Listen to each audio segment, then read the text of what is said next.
Welcome to Verbal Pick Radio, where we give you a verbal image of life, and we are every day. People like to welcome you all to the show. We getting ready to go in. If you notice the title, that picture up front, that's a picture of Jan Hus, Janhus. I wanted to show how the Moravian religion that was brought over here first with the Protestants, because as you all know, we were doing shows on the Protestant and King James coming over here for economic gain, and King James set up the Virginia Company, and check that podcast out. But we dealing with the religion because the Moravians were the first to teach the slaves in America. Most of the ones that came to the Americas were followers of Jan Hus, Janhus, he was a follower of John Wycliffe. John Wycliffe, he was a reformer. He was the one who studied and read the Quran, and he mixed what he called Mohammedism in his teachings for the Reformation against the Catholic Church. And as you find out later, that they burned Jan Hus at the stake, right? So y'all bear with me. We're going to get into this thing because, and the reason being is because I want to show how influential the teachings that was taught by Jan Hus by way of John Wycliffe to the slaves, and why some of the slaves kind of adhered to part of it, because you had a little truth mixed with falsehood, because remember 80% of slaves in America was Muslims. So they opened the ear to the Moravian religion, which is Moravia.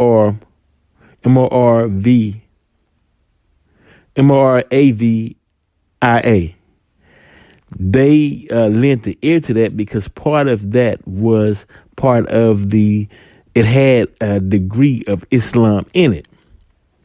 So it made them kind of open their ear to it, but at the same time, it was depleting over time what they knew of Islam that was taught to them by their foreparents, because again, remember, the slaves at that period in time wasn't allowed to read or write, right?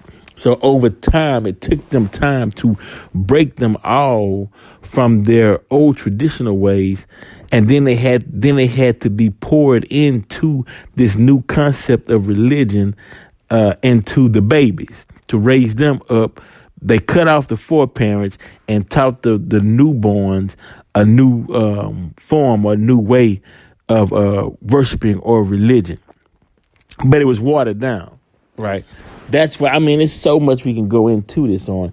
That's why the importance, I'm telling you all, that's why the importance of the Honorable Elijah Muhammad was so important, because he started giving back the mind to blacks in America, that which was lost and was purposely corrupted by the colonizers, right? Now, I'm going to read a little bit to you all to get to this point, right? So you all can, it's so much. These people, let's put it like this. The church, the Catholic Church, was all for getting rid of anything that was, in those days, anything that was contrary to basically the Pope being the next in line to God, right? So anything that said, well, hold on, that's not you, then they'd be like, well, we got to get rid of this person. Well, they burn them at the stake. They call them heretics. They basically get rid of them, right?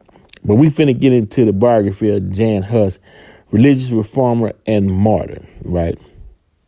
A century before Martin Luther posted his 95 thesis criticizing the Roman Catholic Church, Czech pastor and church reformer Jan Hus pointed out the same problems. The church labeled Hus a heretic and burned him at the stake. But Hus' complaints would not die with him. Instead, they sparked a wildfire of protests that roared across Europe, changing Christianity forever. Now, he's taken on John Wycliffe's work, and now he's creating the Protestant religion based on his theory. Okay, by 1394, Hus had earned a bachelor's degree at the University of Prague. 2 years later, he added a master's and became an instructor at the university. A struggle at the university pitted the German masters who opposed church reform against the Czech masters who admired the writings of John Wycliffe, an English reformer who translated the Gospels into English. He also got burned at the stake. They didn't want Wycliffe. They didn't want their translation because they didn't want to share the true knowledge with the common folk or the layman people. Hus found himself agreeing with many of the points Wycliffe had raised. For example, Wycliffe considered Scripture to be the supreme authority, not the Pope. He also opposed the sale of indulgences. Church documents which supposedly shortened or terminated a soul's stay in purgatory. Wycliffe's belief in trusting in Christ alone for salvation rather than good works or obeying church rules later became a cornerstone of the Reformation. Hus also agreed with Wycliffe's plea for restraining clergy. He had become powerful landowners in Bohemia. Now, Bohemia is where it all took place. Bohemia, the Czech, Moravian, all of that was right in that area. Hus denounced the sin of simony, the practice of using a church position to profit from selling pardons or church appointments. Needless to say, Hus' positions were not popular with the local bishops and the Pope. In 1403, Johann Hubner, one of the anti-reform German masters at the university, drew up a list of 45 of Wycliffe's articles and condemned them as heresy. Besides the upheaval caused by the fledgling reform movement, this was a period of chaos in the Roman Catholic Church. There were two popes, Gregory the 12th and Benedict the 13th, and a later election resulted in a third, Alexander the 5th. Archbishop Zbigniew Zajíc of Bohemia, initially a supporter of Hus, turned against him and bribed Pope Alexander V to prohibit preaching in private chapels. Hus preached in Bethlehem Chapel in Prague when Hus refused to follow the Pope's order. Archbishop Zbigniew, which is Zbynek, excommunicated him. Still, Hus continued to preach and teach at the university, right? Y'all getting familiar with this story, right? The church was against John Hus, and it will continue. Once more, the matter of indulgence came up when Alexander's successor, Pope John the 23rd, sold them to Bohemia to raise money. Hus again condemned the practice, but that did not sit well with King Vaclav IV, Vaclav IV of Bohemia, who received a share from indulgent sales, that money. Without Vaclav's support, Hus was excommunicated by the Roman Curia, Curia. A church interdict was placed on not an edict, but an interdict was placed on Prague in 1412, which meant Catholics could not receive sacraments or be buried in church cemeteries. To spare the city, Hus fled to southern Bohemia, where he stayed in exile at the Castle of Friends. In an attempt to answer charges against him, Huss wrote a lengthy book titled The Church, in which he asserted that Jesus Christ, not the Pope, is the head of the church. Huss stated that Christ is the rock upon which the church is built, not Peter, right? But that was a problem. Now, that's where King James came in. King James didn't like that part. He wanted to say that the church, that Jesus Christ said that the church is the rock upon which the church is built, not Peter. While Huss declared Catholics were obligated to obey the church when its laws were based on scripture, he said they had no duty to obey when human-made rules could not be supported by the Bible. In his book on simony, Huss attacked the common practice of simony. Rampant in the 15th century, affluent parents bought high church positions for their sons, most of whom showed little interest in the gospel, that led to a string of lazy, corrupt church leaders. Do that sound like this going on in today's time? I mean, we walking right on the pages. During that period, Huss also penned a long series of letters to everyone from personal friends to the people of Prague, to cardinals and the Pope. Much of what is known about him comes from those documents.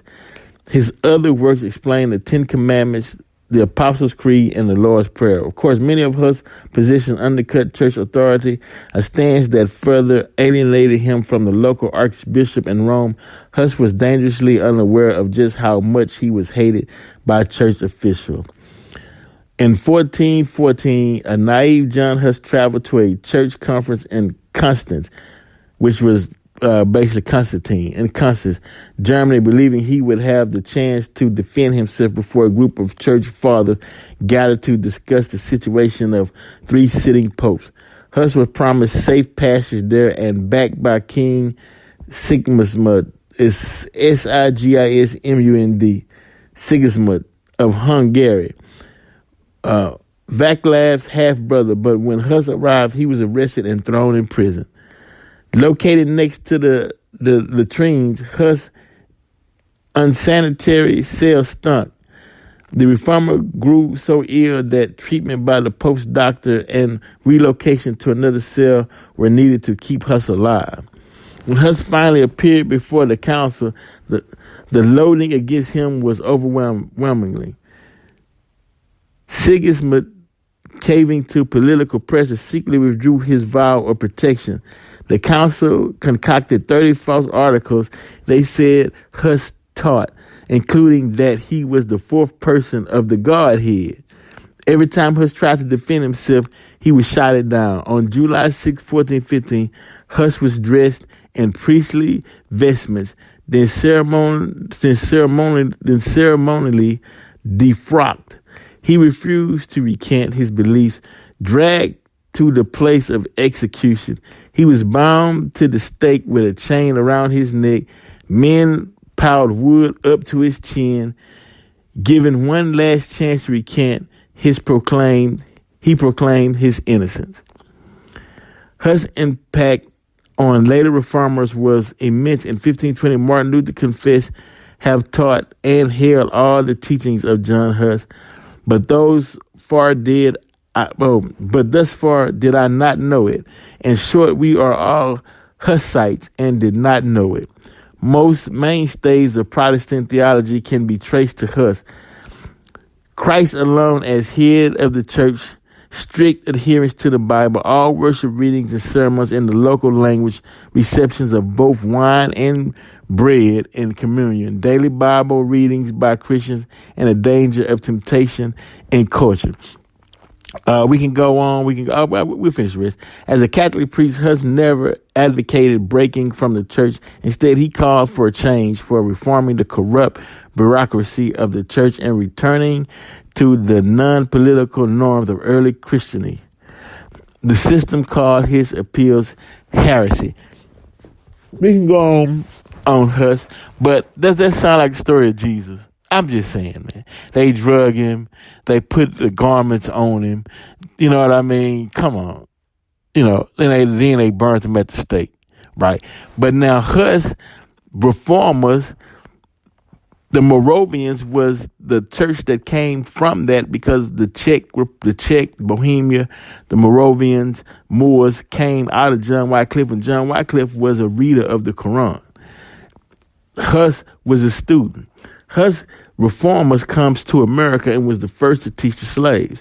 The slaves took part of that because they recognized Islam and part of what the Moravians was teaching.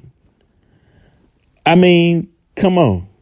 I mean, it can't get no clearer than that. Now I'm gonna read something to you all if I can find it. I want to read it to you all because it shows that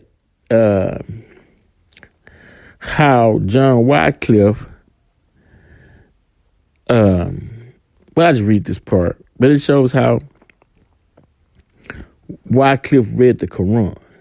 If they got him in here, but I just want to I want to be right and exact to get that particular line. Okay, I'm gonna start from the top. That way I know I got it. Cause okay.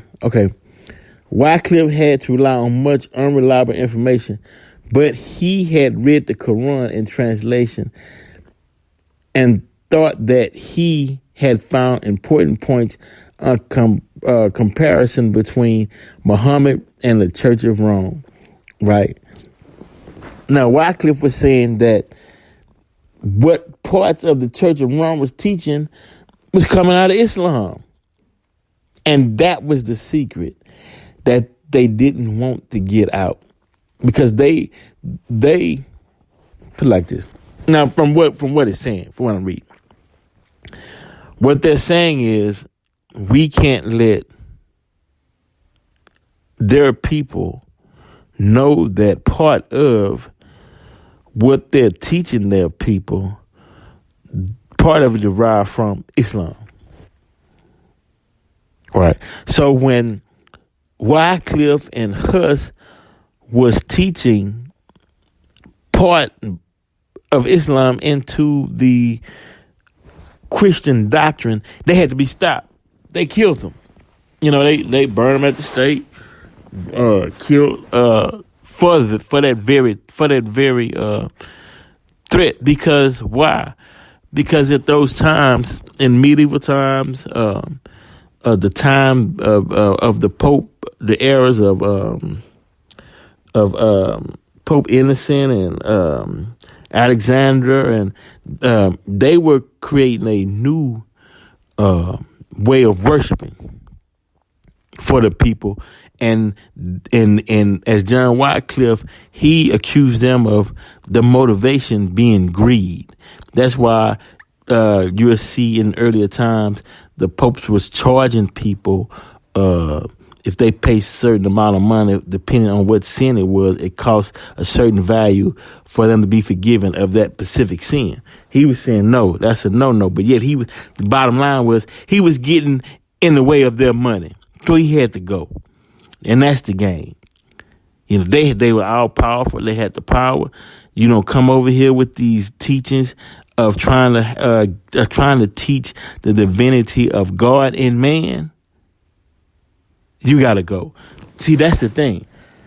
On this rock, Peter was a man, was a being.